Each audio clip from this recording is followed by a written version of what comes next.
Dios te bendiga, amado hermano. Este es tu programa Discipulado de Gracia, porque de gracia recibimos, damos de gracia. El día de hoy continuamos, ¿verdad?, con el Evangelio de Mateo, el capítulo 24. Pero vengo con casi lo mismo de ayer. No es lo mismo, pero en parte sí va a sonar parecido, que voy a repetir los puntos que para mí son esenciales, no con los mismos versículos, sino quiero que usted tenga en cuenta el juicio que venía a Jerusalén en los tiempos de Cristo, para que usted pueda interpretar Mateo 23. No podemos interpretar Mateo 24, perdón. No podemos interpretar Mateo 24 si no entendemos lo que Jesús dice en el capítulo 23 y todo lo que venían diciendo los profetas mayores y menores del Antiguo Testamento.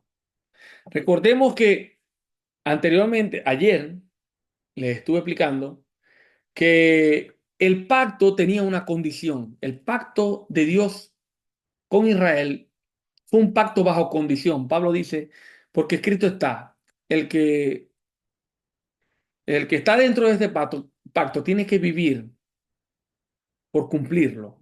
Si no lo cumple, es maldito. Es donde Pablo dice que Cristo nos redimió de la maldición de la ley, hecho por nosotros maldición, para que en Cristo Jesús la bendición que fue hecha a Abraham, la promesa a Abraham, alcanzase a los gentiles por medio de la fe. Lo cierto es que este pacto estaba bajo maldición, era perpetuo. Y Dios tenía que cumplir su pacto si ellos obedecían. Pero Dios también tiene que cumplir su pacto si ellos desobedecían.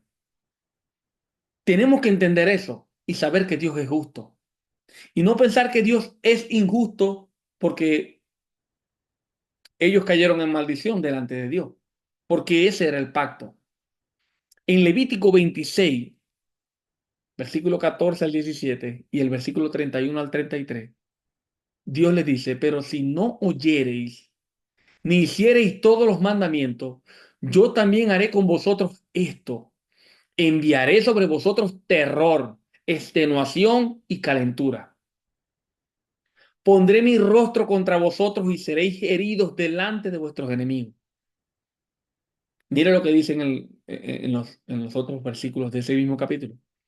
Haré desiertas vuestras ciudades y asolaré vuestro santuario. O sea, el templo, las ciudades, todo eso. Asolaré vuestro santuario y no oleré la fragancia de vuestro suave perfume. Y os esparciré entre las naciones y desenvainaré espada en pos de vosotros, y vuestra tierra estará asolada y desiertas vuestras ciudades. Entonces, hermano, Dios ya anunció el exilio, la ruina del templo y el quebrantamiento de su pacto, si ellos desobedecían. Bueno, en Jeremías 31, versículo 31 al 32, Dios dice, ellos fueron los que invalidaron mi pacto, porque yo para ellos, a pesar de todo, fui un esposo para su esposa. Pero ellos invalidaron mi pacto, fueron ellos. Y por eso que en Isaías, capítulo 5, eh, versículo 1 al 7, Dios dice que en el versículo 3, por ejemplo, dice, ahora pues vecinos de Jerusalén y varones de Judá, juzgad ahora entre mi viña y yo. ¿Qué más se podría hacer a mi viña que yo no haya hecho en ella? ¿Cómo esperando yo que diesen uva, han dado uva silvestre? O sea, juzguen ustedes. ¿Está mal que yo quebrante a este pueblo y que yo le dé la espalda a este pueblo? Porque después Dios dice, he aquí, quedará desierta, no será podada ni cavada, caerán, crecerán cardos, los espinos, y aún las nubes mandaré que no derramen lluvia sobre ellos. Dios dice que los va a castigar. Y dice, ciertamente la viña de Jehová de los ejércitos es la casa de Israel. Es la casa de Israel. Es el capítulo 5 versículo 1. Y Dios dice en el versículo 3, juzgad ahora ustedes entre mí y mi viña. Si está mal que yo, porque ellos invalidaron el pacto y desobedecieron y fueron rebeldes, yo los castigue. Eso es lo justo, porque es un pacto condicional. Era perpetuo, pero perpetuamente ellos tenían que ser fieles y no fueron fieles, sino infieles y nunca se arrepintieron. Mire, en el capítulo 3 de Isaías, Dios también dice en el versículo 14: Jehová vendrá a juicio contra los ancianos de su pueblo y contra los príncipes, porque vosotros habéis devorado la viña y el despojo del pobre está en vuestras casas. Jesús les habló a ellos de esa viña en la parábola de la viña y los labradores malvados. El profeta Isaías, hermano, está lleno de muchas profecías, muchas profecías. Yo he estado leyendo en estos días, he estado analizando versículo a versículo el profeta Isaías. He leído toda la Biblia, por supuesto, como muchos de ustedes, pero, hermano, he visto que no podemos entender Mateo 24 si no leemos a los profetas. Si nosotros no leemos a los profetas y leemos el Evangelio de Mateo, ¿verdad? Teniendo en cuenta cada detalle profético, cada cumplimiento profético, y en especial el capítulo 23 del libro de Mateo, nosotros no podemos entender el 24. Para entender el capítulo 24, tenemos que leer el resto de las profecías, en especial las del Antiguo Testamento, que señalaban, apuntaban a la destrucción de Jerusalén, a la culminación del antiguo pacto. Mire, vamos a leer, hermano, quiero leerles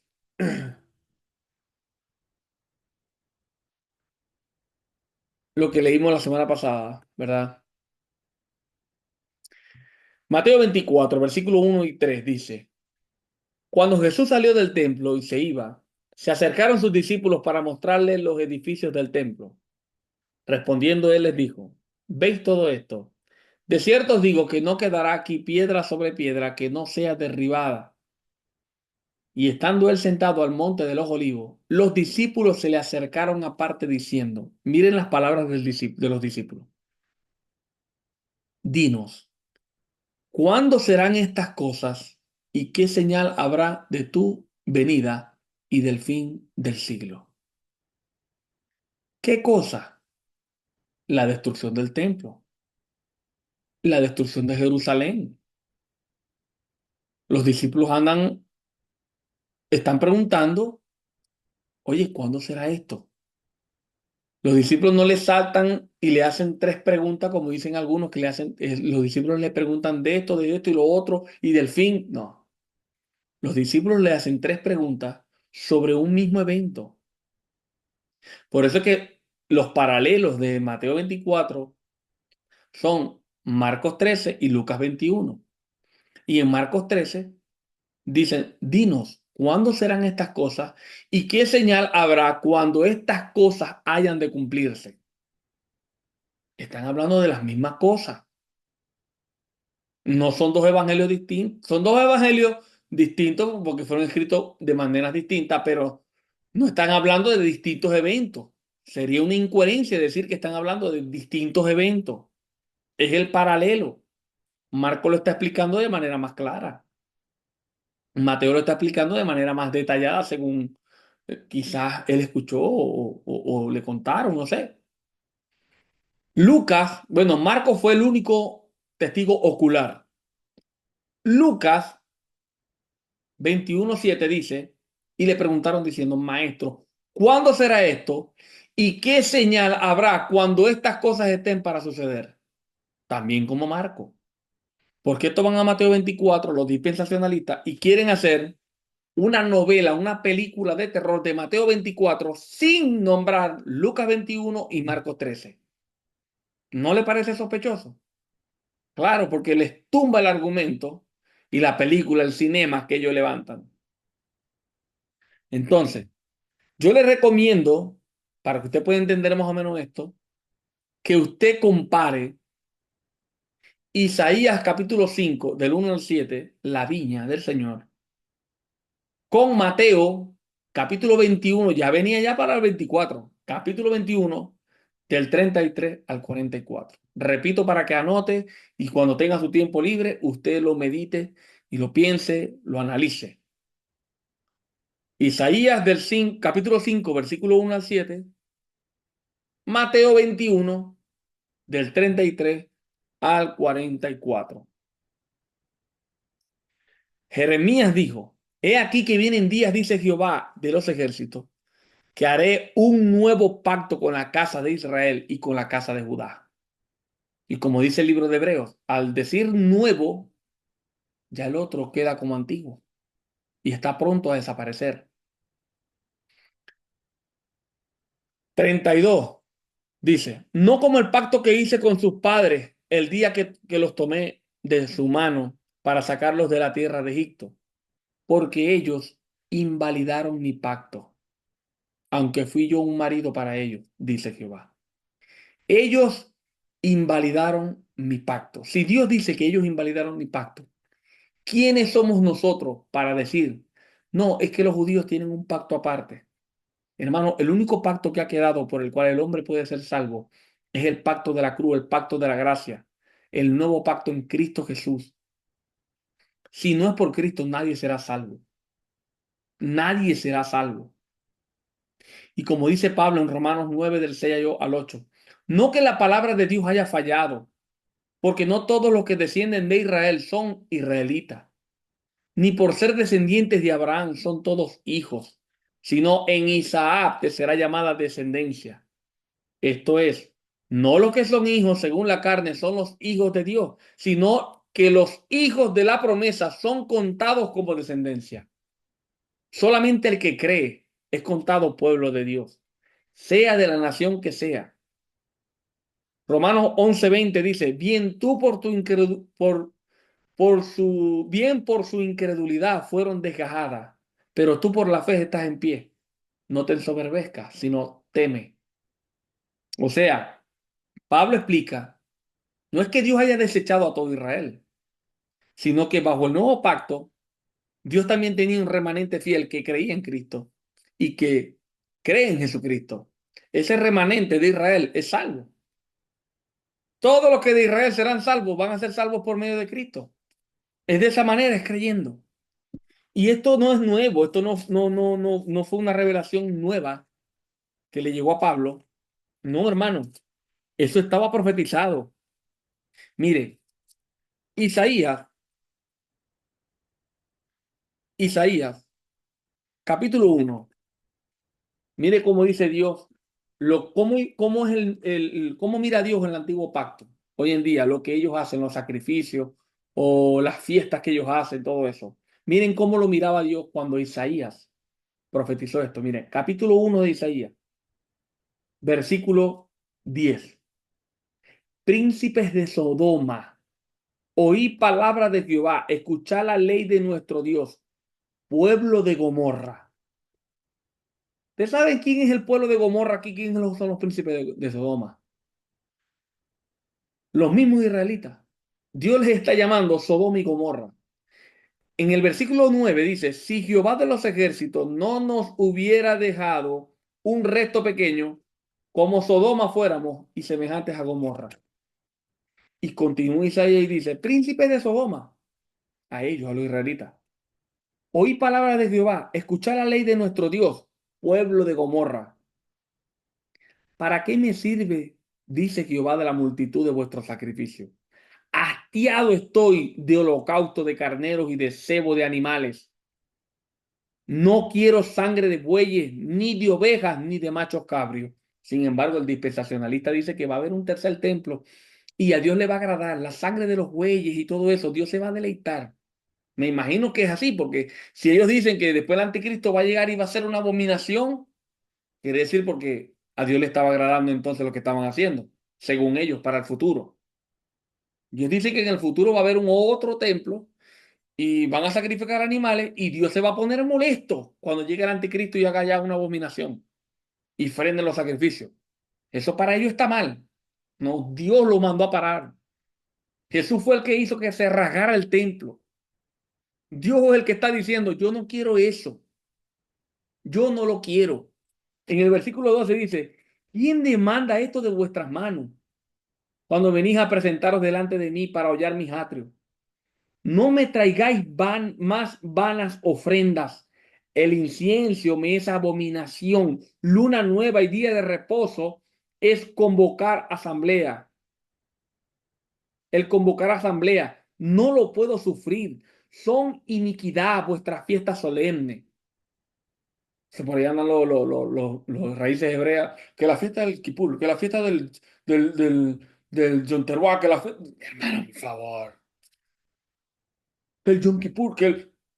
Hermano, a Dios le llegue, a Dios le llegue. Todo esto simbolizaba a Cristo, el cual llegó. Y como dice el libro de Hebreo, sacrificio y ofrenda no quisiste, heme aquí, el cuerpo de Cristo en la cruz. No hay más sacrificio. Una vez y para siempre se presentó ante Dios como el Cordero perfecto, inmolado. Como dijo Juan el Bautista, el Cordero que quita el pecado del mundo. En el versículo 15 del capítulo 1, Isaías dice, cuando extendáis vuestras manos, yo esconderé de vosotros mis ojos. Asimismo, cuando multipliqué las oraciones allá en el muro, ojalá, ojalá y vaya medio mundo para allá a orar en el muro. Dios le dice, asimismo, cuando multipliqué las oraciones, yo no oiré. Llenas están de sangre vuestras manos. Ellos tenían las manos llenas de sangre. Y ahorita las siguen llenando de sangre. No somos ni antisemitas ni sionistas, pero ellos no se han convertido a Cristo, que dice, ama a vuestros enemigos. Ellos no se han convertido al Señor. Ellos no quieren aceptar a Cristo. Estos fariseos que mataron a Cristo persiguieron a la iglesia también.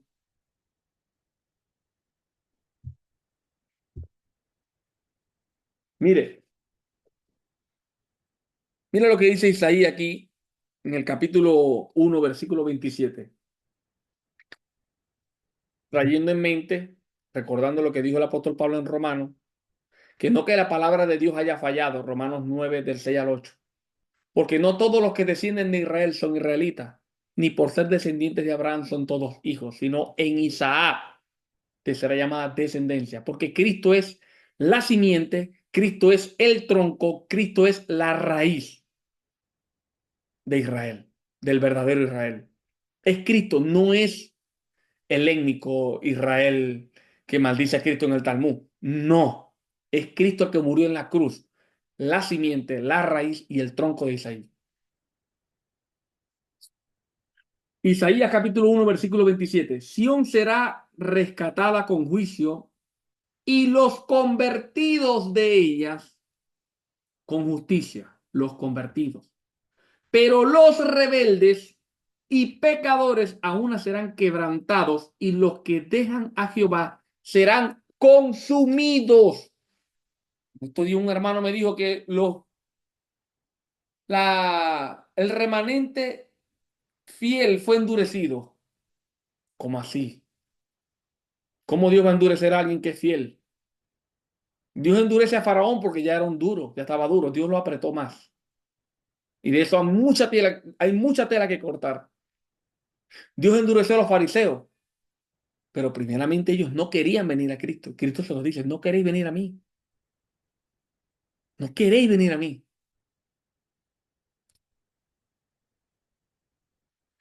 Isaías capítulo 2 versículo 6 dice, Isaías se dio cuenta, no era dispensacionalista. Ciertamente tú has dejado tu pueblo, la casa de Jacob.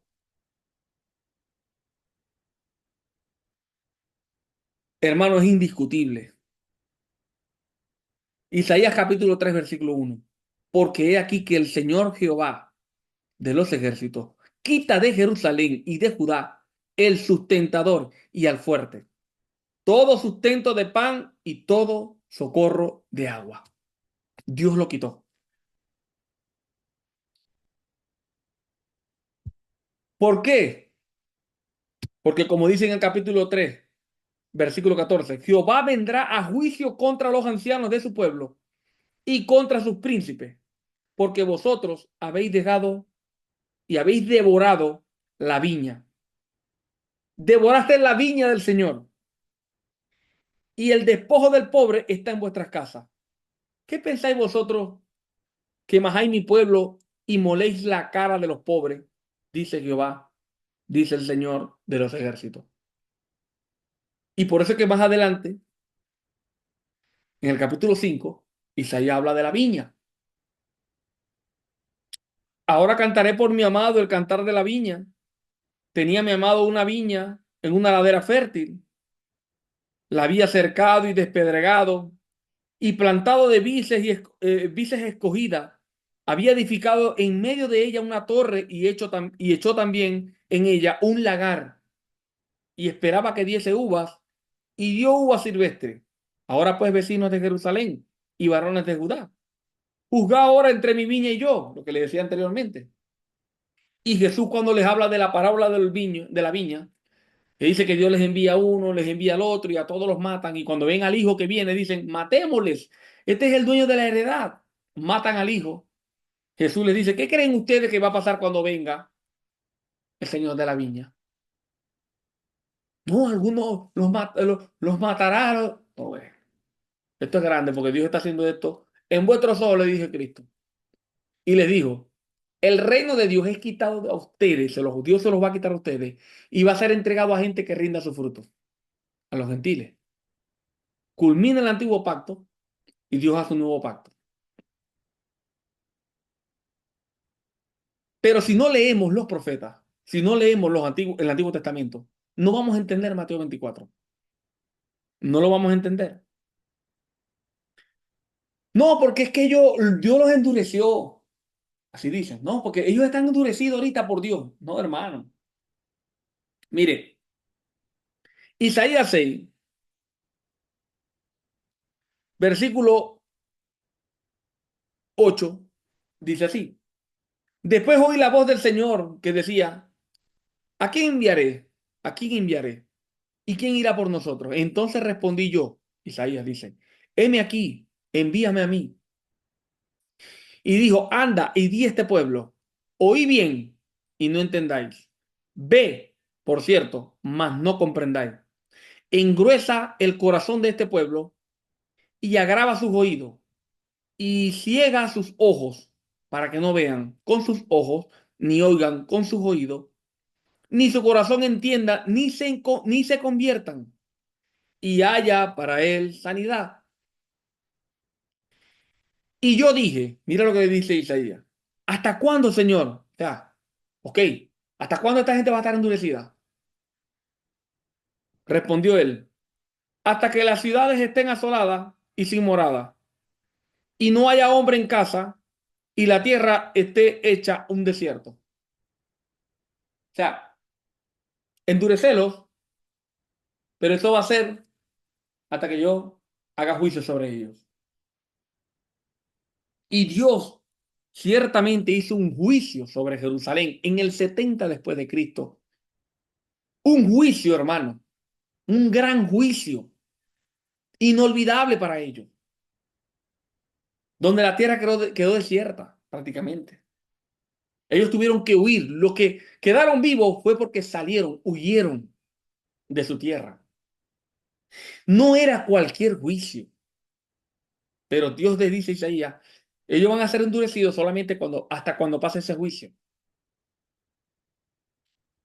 En el versículo 13 del capítulo 6 también dice, y si quedare aún en ella décima parte, esta volverá a ser destruida, porque no iba a quedar nada. Y si quedaba, lo destruyo por completo, pero ahí no va a quedar nadie. Pero como el roble y la encina, que al ser cortados aún queda el tronco, así será el tronco, la simiente santa. Y a mí nadie me puede decir que la simiente santa es Israel. Porque Pablo en Gálatas explica que Cristo Jesús es la simiente.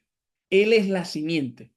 Porque no dice a sus simientes, como si hablase de mucho, dice Pablo, sino a su simiente, hablando de uno, Cristo Jesús. Y por eso dice, pero como el roble y la encina que al ser cortado aún queda el tronco, así será el tronco, la simiente santa. No es las simientes, sino la simiente.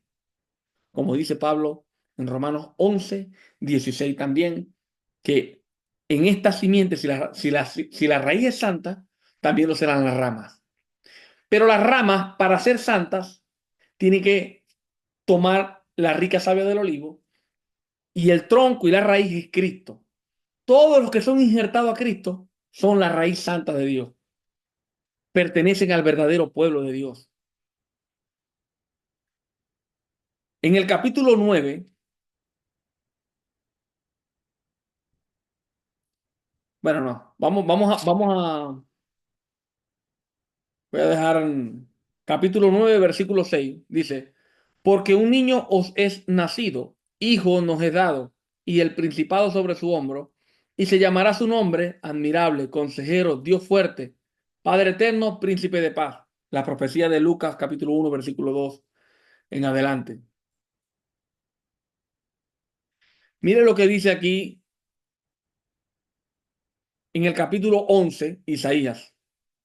Saldrá una vara del tronco de Isaí y un vástago retoñará de sus raíces. Y reposará sobre él el espíritu de Jehová, espíritu de sabiduría, espíritu. ¿Quién es la raíz de Isaí? ¿Quién es el tronco? Cristo es el tronco, Cristo es la raíz. Capítulo 11, versículo 10 de Isaías. Acontecerá en aquel tiempo que la raíz de Isaí, la cual estará puesta por pendón a los pueblos, será buscada por la gente y su habitación será gloriosa. Porque todo el que invocar el nombre del Señor es salvo. En cualquier parte del mundo. Y todos, como dijo el Señor, cuando yo sea levantado, a todos atraeré hacia mí. Pero todo esto, hermano, las profecías, esto es un lenguaje profético, que nosotros no podemos tomarlo, ¿verdad? Todo a la ligera y tomarlo todo literalmente, pero sí se puede entender. Sí se puede entender. Mire, en el capítulo 11 de Isaías, versículo 14, sino que volarán sobre los hombros de los filisteos al occidente, hablando del futuro, ¿no? ¿Usted cree que una persona puede volar en el hombro de alguien? Todo esto es profético, es un lenguaje profético. En el capítulo 16 del capítulo 11 de Isaías, versículo 16, y habrá camino para el remanente de su pueblo. ¿Cuál será el camino del remanente fiel que está buscando a Dios en verdad? ¿Cuál será el camino que Dios les envió, que Dios les dio? ¿Quién será el camino? Cristo dijo, yo soy el camino, yo soy la verdad, yo soy la vida. Nadie va al Padre sino por mí. Mira lo que dice Isaías capítulo 12, versículo 5. Cantad salmos a Jehová, porque ha hecho cosas magníficas. Sea sabido esto por toda la tierra. Regocíjate y canta, oh moradora de Sión, porque grande es en medio de ti el Santo de Israel. Sabemos quién es el Santo de Israel. El mismo Cristo Jesús. En el versículo 3 de capítulo 13, capítulo 13, versículo 3. Yo mandé a mis consagrados. Asimismo, llamé a mis valientes para mi ira, a los que se alegraban con mi gloria. ¿Quiénes eran los que se alegraban con la gloria de Cristo? ¿Quiénes eran los que se alegraban con la gloria de Dios? ¿Qué dijo Jesús a los fariseos? Ustedes no son hijos de Abraham, ustedes me quieren matar a mí. Abraham se alegró cuando vio mi gloria. Y los que son de Abraham, de la fe de Abraham, se alegran en Cristo, se gozan en la gloria de Cristo. Pero los que no creen, no se gozan en la gloria de Cristo. Y aquí dice que Él los llamará valientes para mí, para la ira, a los que se alegran con mi gloria. Jesús va a salvar a los que creen, a los que no creen ni se alegran con su gloria, los va a destruir, los va a destruir. Hermano, tenemos que entender el lenguaje profético. Cuando leemos Mateo 24, si no leemos los profetas, si no leemos el juicio que venía a ellos, no vamos a entender. En el capítulo 19, mire el tipo de lenguaje también que utilizaban, ¿no? Profecía sobre Egipto.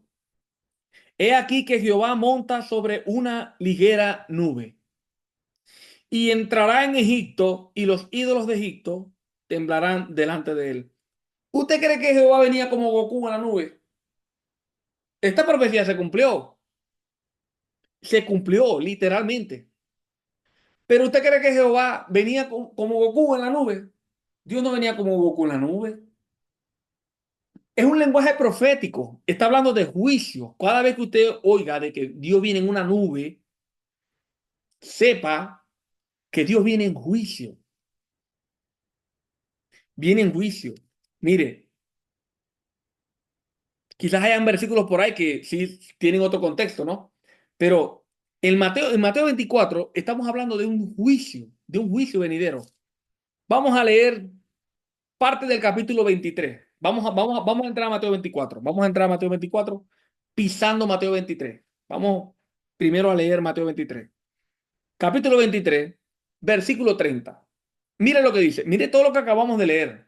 Que ellos tienen las manos llenas de sangre, que Dios va a traer juicio, que Dios los va a destruir, que los va a poner que Dios va a maldecir su nombre, que Dios va a dejarlos atrás, que Dios los va a abandonar. Todo lo que acabamos de leer.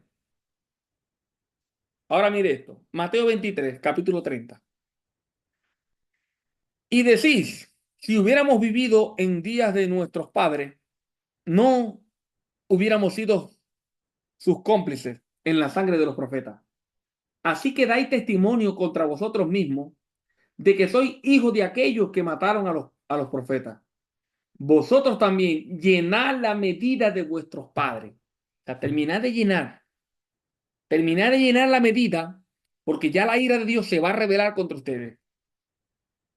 Mire, serpiente generación de víboras, ¿cómo escaparéis de la condenación del infierno? Por tanto, he aquí yo os envío profetas y sabios y escribas, y de ellos a unos mataréis y crucificaréis, y a otros azotaréis en vuestras sinagogas y perseguiréis de ciudad en ciudad, para que venga sobre vosotros toda la sangre justa que se ha derramado sobre la tierra, desde la sangre de Abel, el hijo de Adán, el justo, hasta la sangre de Zacarías, hijo de Berequías, a quien matasteis entre el templo y el altar. De cierto os digo que todo esto vendrá sobre esta generación. Jesús no está hablando, como dije en en el segmento pasado, Jesús aquí no está hablando ni en chino, ni en clave de astronauta. Jesús les está diciendo, la sangre desde Abel hasta Zacarías, hijo de Berequía, que matasteis entre el templo y el altar, será vengada de esta generación. Será vengada de esta generación. Por eso es que Jesús les dice a ellos, os digo que desde ahora veréis al Hijo del Hombre sentado a la diestra de Dios y viniendo en las nubes, así como decían los profetas. Solamente le nombro un versículo, hay varios. Pero mire, viniendo en las nubes de los cielos. Ustedes van a ver el juicio que yo les voy a hacer. Porque como dice Isaías, despreciaron y desecharon al Santo de Israel. Al Santo. Al Señor Dios Todopoderoso, nuestro Señor Jesucristo. Mateo 24, versículo 3. Y estando él sentado en el monte de los olivos, los discípulos se le acercaron aparte diciendo, Señor, dinos, ¿cuándo serán estas cosas y qué señal habrá de tu venida y del fin del siglo? En los paralelos, Marcos 13 y Lucas 21 hacen dos preguntas, pero de un mismo evento. ¿Cuándo serán estas cosas y qué señal habrá cuando estas cosas estén por suceder? Ahora, antes de Mateo 24, para que sepamos cuáles son las cosas, tenemos que leer también Mateo 23, versículo 37. Jerusalén, Jerusalén, miren lo que dice Jesús, que matas a los profetas y apedreas a los que te son enviados. ¿Cuántas veces quise juntar a tus hijos como la gallina junta sus polluelos debajo de las alas? Y no quisiste. He aquí vuestra casa os he dejada desierta. No dice momentáneamente, no dice ni por un ratico, os es dejada desierta, porque Dios, como dijo de Ezequiel, abandonó el templo. Porque os digo que desde ahora no me veréis, le está hablando Dios. Jesucristo es el mismo Jehová del Antiguo Testamento. Hasta que digáis, bendito el que viene en el nombre del Señor. Ya había pasado el momento en el cual Jesús entra por Jerusalén, por el monte de los Olivos con el burrito, y le gritaban y le decían, bendito el que viene en el nombre del Señor, Hosana, Hosana, bendito el que viene en el nombre del Señor. Jesús les vuelve a decir a ellos, mire, ustedes no me verán más, la ciudad entera. Para que me puedan ver, ustedes tienen que decir, bendito el que viene en el nombre del Señor. Tienen que reconocer que yo soy el Mesías, que yo soy el enviado de Dios, prácticamente lo que Jesús les está diciendo aquí. Entonces, todo aquel que no cree en Cristo, sea de donde sea, no será salvo. Porque no hay un nombre por el cual puedan ser salvos, sino el nombre de Jesucristo. Mateo 24 da señales del fin, la venida del Hijo del Hombre. Y habla de señales por aquí, señales por allá. Mire, hermano, cuando en Mateo 24 encontramos cuándo serán estas cosas, se refiere directamente a lo que Jesús acaba de anunciar en el versículo anterior. No quedará piedra sobre piedra, dijo Jesús, en el templo. Y acababa de llorar sobre Jerusalén. ¿Cuándo será destruido el templo? Cumplido en el 70 después de Cristo. ¿Qué señal habrá de tu venida? La palabra griega para venida es parousia, que no siempre implica un regreso visible o final, sino también una manifestación de autoridad o juicio. En sentido inmediato, se refiere a la venida de Cristo en juicio sobre Jerusalén, anunciada por todos los profetas y por el mismo Cristo en Mateo 23. Toda la sangre derramada desde Abel hasta Zacarías, hijo de Berequía, a quien mataste entre el templo y el altar, será vengada de esta generación, de ustedes, toda la sangre. Muy cierto lo que dijeron cuando pidieron a Barrabás, libéranos a Barrabás. ¿Y qué hacemos con este Cristo? Que su sangre corra por sobre nuestra cabeza. Bien cierto que lo dijeron. Porque toda la sangre iba a ser derramada. Todas las profecías del día grande y espantoso de Jehová estaban anunciadas a Jerusalén, a ellos, los judíos. Mire, ¿qué señal habrá de tu venida?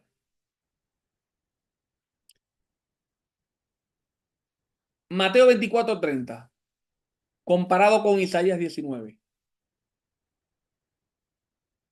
Isaías 19:1. Jesús les dijo, veréis al Hijo de Dios que viene en las nubes. Y leímos ahorita Isaías 19, que también venía en las nubes Jehová sobre Egipto con juicio.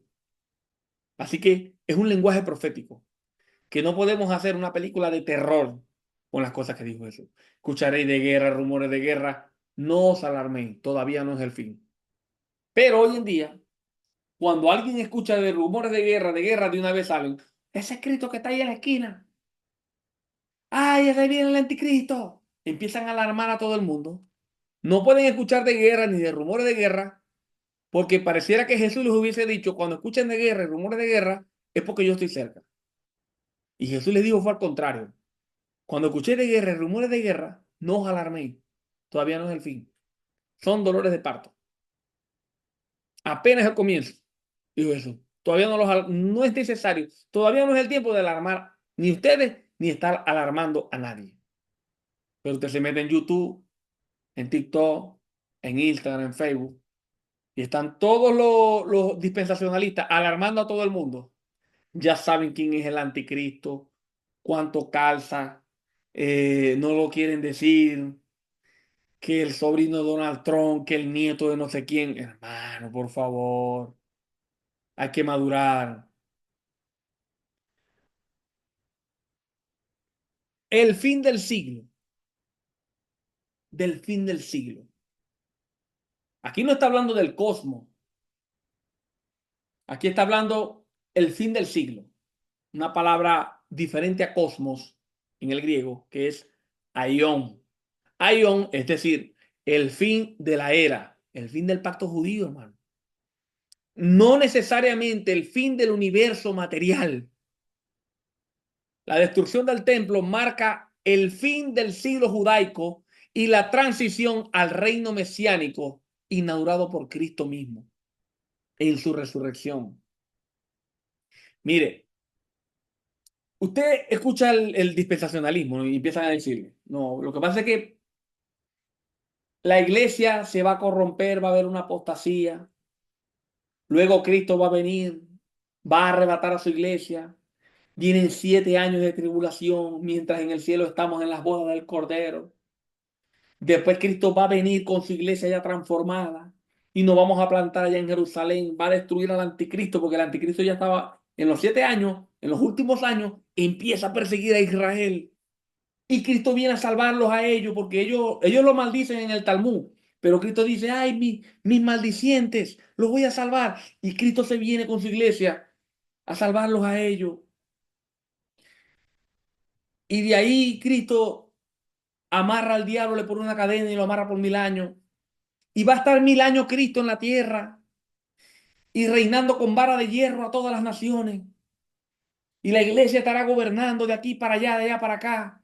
Y todo el mundo, los pecadores van a ir allá a Jerusalén a ver a Cristo para llevarles ofrendas, los diezmos a los israelitas. Miren, miren la película, el drama, la locura que sacan de Mateo 24, que es un lenguaje. Jesús les está hablando a los discípulos como entendían los discípulos, como entendían los judíos, como entendían los hebreos. Si usted estudia el lenguaje profético de los hebreos, usted puede entender Mateo 24. Si usted estudia la historia, usted va a entender más Mateo 24. Claro que sí. Y Mateo, Lucas, Marcos, ellos hablan, y en especial Mateo, expresa las palabras que Jesús utilizó para ellos.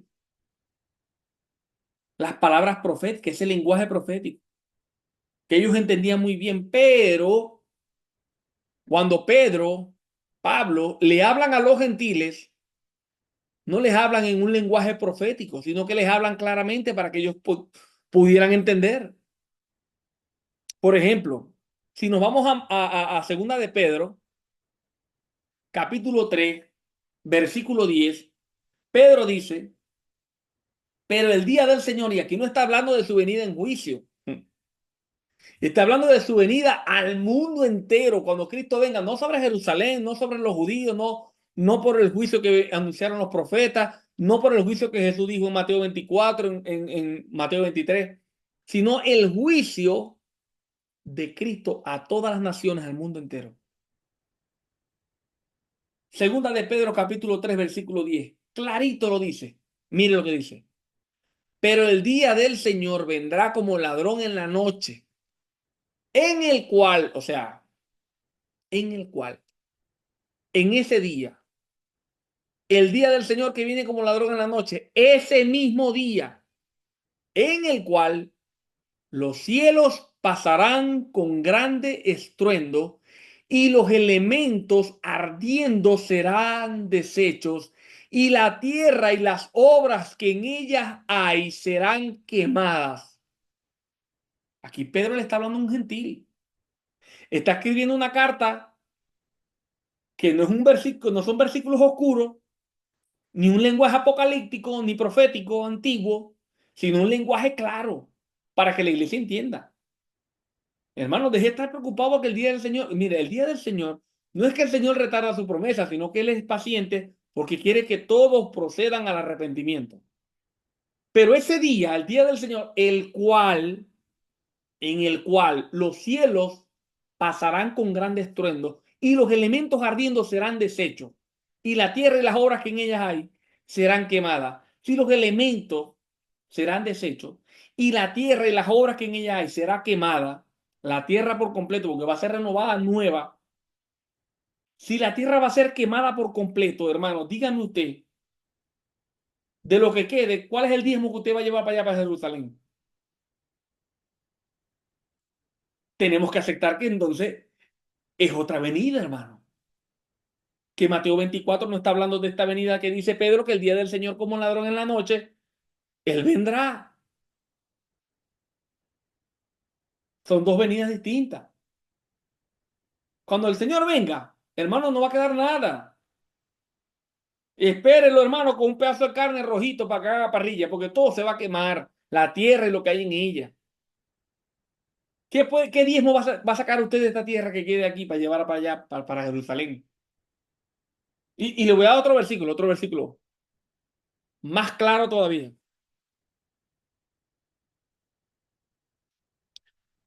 Segundo de Tesalonicenses. Vamos a leer Segundo de Tesalonicenses. Segundo de Tesalonicenses, capítulo 1,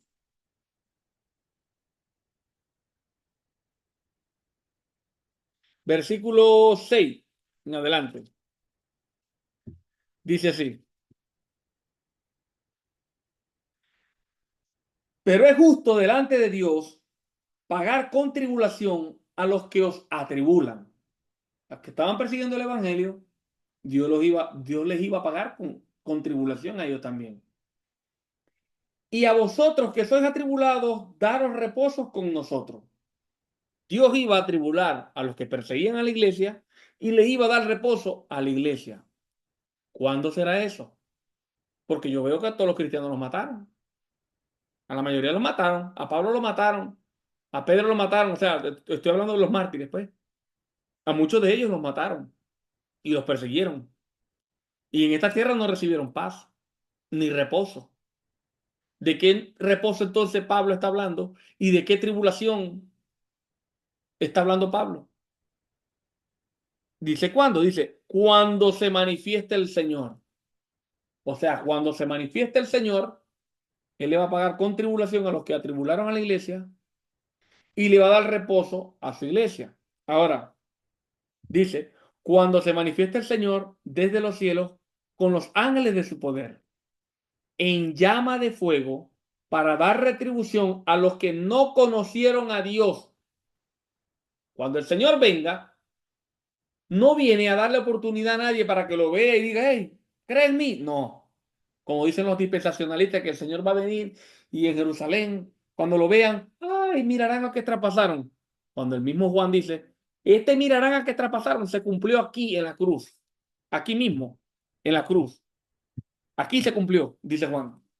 El dispensacionalista dice, oye, con razón, mirarán qué traspasaron cuando Cristo venga. Los judíos que lo maldicen van a decir, ay, ya no lo voy a maldecir más, tú eres el Señor. No, hermano, no tiene sentido.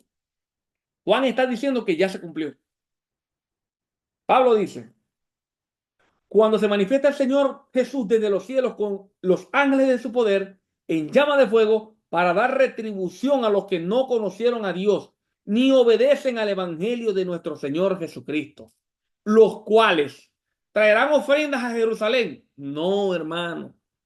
Dice, los cuales sufrirán pena de eterna perdición, excluidos de la presencia del Señor y de la gloria de su poder cuando venga aquel día para ser glorificado en sus santos y ser admirado en todos los que creyeron, por cuanto nuestro testimonio ha sido creído entre vosotros. Cuando el Señor venga, va a dar una eterna perdición a los que no creyeron mientras Él no estaba aquí y van a ser excluidos de la presencia del Señor. Ninguno de los pecadores va a ver la cara de Dios. Ninguno de los pecadores va a ver a Cristo venir. En el sentido que todo ojo lo verá, sí, ese día, pero no que va a llegar, van a ir a Jerusalén a llevar ofrenditas a Cristo, no, van a ser excluidos de la presencia del Señor y de la gloria de su poder. Hermanos, no tome pasajes oscuros, profecías apocalípticas, para estar enseñando a la gente otras cosas. Lea el lenguaje profético, estudie el lenguaje profético de los hebreos, de los judíos, para que usted pueda entender por qué a ellos se les habló de esa manera. Pero el apóstol Pablo es claro, el apóstol Pedro es claro. Cuando Él venga, van a ser todos excluidos y la tierra y todo lo que hay en la tierra será quemado. Una tierra nueva, un cielo nuevo, en los cuales no morará el pecador, porque la sangre y la carne no pueden heredar el reino de los cielos.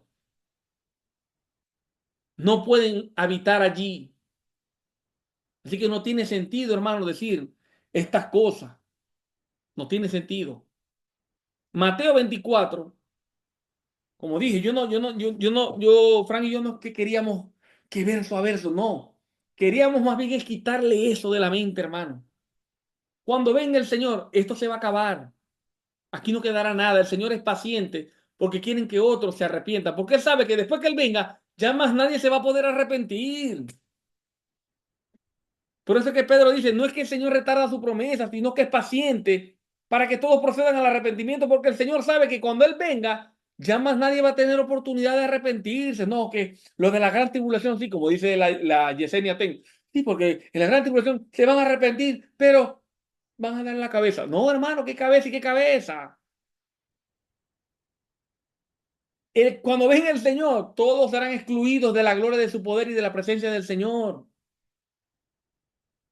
Se tienen que arrepentir hoy. Si hoy oí tu voz, arrepiéntete para que seas salvo. Arrepiéntete. La oportunidad del hombre es mientras tenga vida y mientras el Señor no haya pisado esta tierra. Cuando el Señor venga, se acabó la oportunidad. Por eso es que es paciente. No es que retarda su promesa, es paciente, queriendo el Señor que todos procedan al arrepentimiento. Porque cuando Él venga, no va a haber más oportunidad. Arrepiéntete hoy, no sabes si mañana vas a estar vivo. Hoy busca a Dios, escucha su voz, arrepiéntete. Nosotros te rogamos en nombre de Cristo, reconciliaos con Dios, reconcíliate con Él. Cristo pagó por tus pecados, murió por ti en tu lugar, para que tú solamente por la fe en Él puedas recibir vida eterna. Pero arrepiéntete de corazón, da frutos dignos de arrepentimiento. Arrepiéntete y ven a Cristo. Es la hora, es el día, es hoy. No endurezcas tu corazón, mañana no sabes qué va a pasar. Y bueno, hermano, allí le voy a dejar Mateo 24. No quiero profundizar porque no quiero alargar la serie, porque tenemos pensado dar el libro de Romanos, que vamos a comenzar mañana. Y para mí es muy importante dar este libro porque queremos evangelizar, queremos llegar a las personas que no conocen a Cristo, que no conocen el Evangelio. Y ahí sí vamos a profundizar y vamos a tratar de ser fieles a Dios, hermano, continuar, ser fieles en cuanto a la palabra, la predicación. Ore por nosotros. Si nos quiere ubicar, usted nos puede ubicar fácilmente en YouTube. Te coloca Discipulado de Gracia, John y Fran, y nos va a ubicar rápidamente. Allí nos puede escribir y podemos recomendarles iglesia en cualquier país donde usted esté. Tratamos de ubicarle una iglesia de sana doctrina para que usted se congregue y continúe creciendo en el Señor. Si quiere también participar en nuestras clases directas online en Zoom, en línea, gratuitamente. Usted puede escribirnos allí en YouTube, me escribe, que yo le ubico un teléfono y ahí nos ponemos de acuerdo y lo añado al grupo. Que la paz del Señor esté con ustedes, hermanos. Muchas gracias por escucharme. Dios le bendiga.